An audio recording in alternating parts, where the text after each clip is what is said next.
대표적인 친일 국가라고 불리는 대만의 과거를 들여다봤을 때 그들은 어쩌다 친일 국가가 됐는지 의문을 품는 사람들이 있을 것입니다. 그들도 여느 국가와 마찬가지로 일본 제국주의에 희생당한 역사의 피해자였기 때문입니다.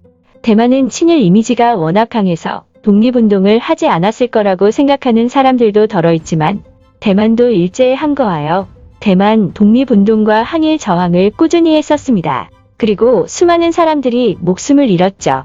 대표적으로 1915년 대만에서 대규모 항일 무장봉기가 일어났을 때 800명이 넘는 사람들이 사형을 당했으며 1930년에는 일본의 식민 통치에 반발하다가 644명이 교전 중 목숨을 잃었고 216명이 일방적으로 학살당했습니다. 전자는 티파니 사건, 후자는 우서 사건으로 불리고 있죠. 그렇다면 궁금해집니다. 이러한 역사 이력도 존재하는데 대만이 친일 국가가 된 이유는 무엇일까요? 전문가들은 상대적으로 거부감이 덜했기 때문이라고 말합니다. 대만은 일제강점기 이전에도 다른 국가들로부터 271년 동안 식민 지배를 받아왔습니다. 네덜란드, 명나라, 청나라의 지배를 받았으며 그 속에서 대만인들은 항상 식민지였을 뿐 그들이 주인이었던 적은 없었던 것이죠.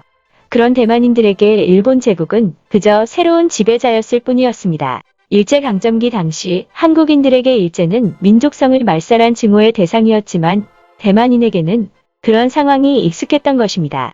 그리고 또 다른 이유로 대만인들은 일본이 인프라를 구축해준 것을 고맙게 생각하고 있습니다. 일본은 철저히 제국주의 확장 정책의 일환으로서 진행한 정책이었지만 오랜 역사 동안 일방적으로 약탈만을 당해온 대만으로서는 그것에 고마움을 느낄 수밖에 없었던 것입니다. 이것이 한국에선 일제강점기를 암흑의 시기로 표현하지만 대만은 낭만의 시기로 표현하는 대표적 이유라 할 수 있습니다. 그러나 역시는 역시라는 말도 있듯 일본의 추악함은 대만에 맹신하는 마음마저 깨버리고 있습니다. 최근 대만에서는 일본으로부터 제공받은 백신을 맞고 일주일 만에 100명 이상이 숨지는 등의 대참사가 발생했는데 일본에서 보내온 백신이 보관 상태가 불량하고 유통기한 문제가 있다는 정황이 드러난 것입니다. 이에 대만에서는 이례적인 반일운동 폭동 조짐까지 일어났고 언론에서도 양국 간 금이 가는 계기라고 말하기도 했습니다. 당황한 일본 정부는 대만에 백신을 추가 증여했지만 그마저도 일정 기간이 경과한 제품이라는 것이 알려졌고 이미 대만에서는 백신 접종 기피 현상이 확산되었습니다. 25일 대만 천수중 위생장관은 백신 접종과 관련해 이전에는 매일 약 15만 회분을 접종했으나 최근에는 5만 회분 이하로 대폭 감소하는 등 접종 속도가 느려졌다고 말했고 방역의 차질이 빚어졌다며 큰 우려를 표했습니다. 일본 때문에 방역이 흔들리고 있는 것입니다. 그런데 대만인들이 정말로 분노한 것은 일본의 반응이었습니다. 일본은 대만인들이 불만을 토로하고 있는 것에 대해 백신도 없는 주제에 고마운 줄을 모른다. 그럼 중국산 백신을 맞으면 되지 않느냐고 말하며 미안함을 표시하기는커녕 조롱하거나 화를 냈고 분리할 때 한국에 하는 억지 단골 멘트인 은혜를 이런 식으로 갚는 것이냐라는 말까지 등장하며 일방적으로 대만을 탓하는 모습을 보였습니다. 일본 종특이 나온 것입니다. 이런 일본의 어이없는 반응에 대만에서는 분노가 들끓고 있습니다. 앞서 말했듯 반일 폭동 조짐까지 일어나고 있는 데다가 최근 대만 최대 포털에서는 일본은 진심으로 대만을 위하는가 일본이 보인 태도는 실망스럽다. 한국은 일본을 진짜 잘 알고 있기 때문에 멀리하는 것인가. 자기들의 이익만 챙긴다면 또 이런 일이 생길 것이다 라는 말까지 나오며 수많은 사람들의 공감을 받았습니다. 일본이라면 영혼까지도 내어줄 것이라고 보였던 대만인데 일본에 대한 신뢰가 흔들리기 시작한 것입니다.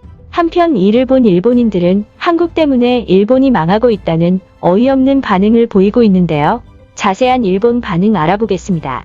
일본이 겪고 있는 모든 치욕은 한국이 일본을 만만하게 봐서 생긴 일이다. 한국이 일본을 만만하게 보니까 대만 따위의 약소국도 일본의 도움을 무시하면서까지 만만하게 보고 있는 것이다.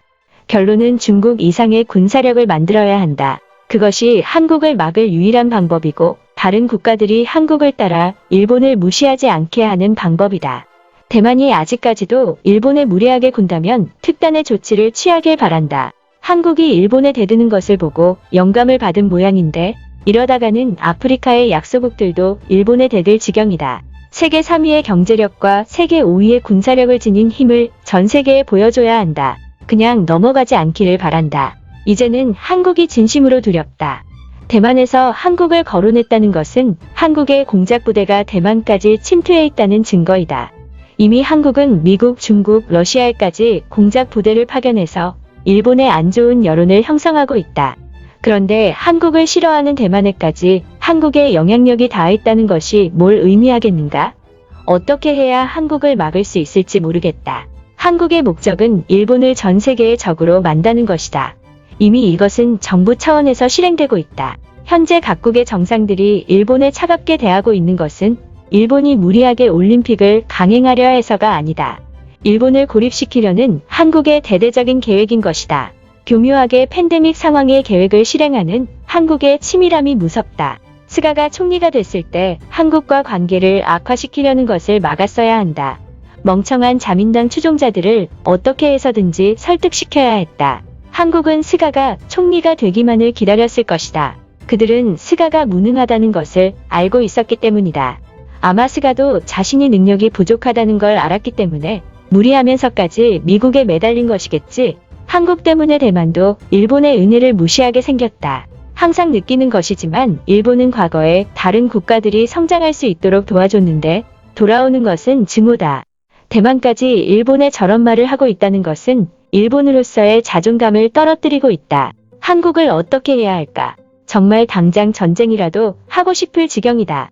대만이 한국을 꺼내면서까지 일본에 저렇게 말했을 거라고 생각하지 않는다. 지금 일본에도 정말 많은 한국 사이버 부대가 침투해서 일본을 분열시키고 있다. 미국의 도움을 요청해야 한다. 한국은 이쪽 분야에서 무시무시한 능력을 가지고 있다. 일본의 정보 능력으로는 한국의 사이버 부대를 막아낼 수 없다. 일본은 왕따가 되고 있는 것만 같다. 일본은 왜 좋은 일을 하면서도 다른 국가의 증오를 받아야 하는 걸까? 한국은 그렇다 쳐도 대만은 일본이 리스크를 감수하면서까지 중국으로부터 지켜주겠다고 말했는데 말이다. 이런 걸 보면 국가 간 협력을 맺는 것도 아무 의미가 없다. 오로지 일본만을 위한 외교를 하자. 과거의 영광을 되찾아야 한다. 걱정하지 마라. 일본은 절대 왕따가 될 수 없다. 일본과 한국의 가장 큰 차이점은 해외 자본이다. 일본은 주식이나 부동산 수입만으로도 한국의 전체 수입을 능가한다. 이게 한국이 일본을 망하게 하려 해도 절대 그러지 못하는 이유이다. 한국의 잠재력이 과소평가되기 시작하면 거짓말처럼 모든 국가들은 일본의 편에 서게 될 것이다. 한국도 그렇게 하지 못한다는 법 없다. 한국은 과거부터 일본을 롤모델로 삼고 일본이 성장해온 길을 따라오고 있다. 그런데 분명 일본을 롤모델로 삼았는데 몇몇 분야에서는 일본을 뛰어넘고 있는 기이한 현상이 일어나고 있다. 한국의 성장 동력은 무서운 수준이다. 한국도 해외에 자본을 까는 방법을 생각하고 있을 거고 절대 간과하면 안 된다. 여기까지 시청해주신 시청자분들께 진심으로 감사하다는 말씀드립니다. 시청자분들의 의견은 영상 제작에 큰 힘이 됩니다. 감사합니다.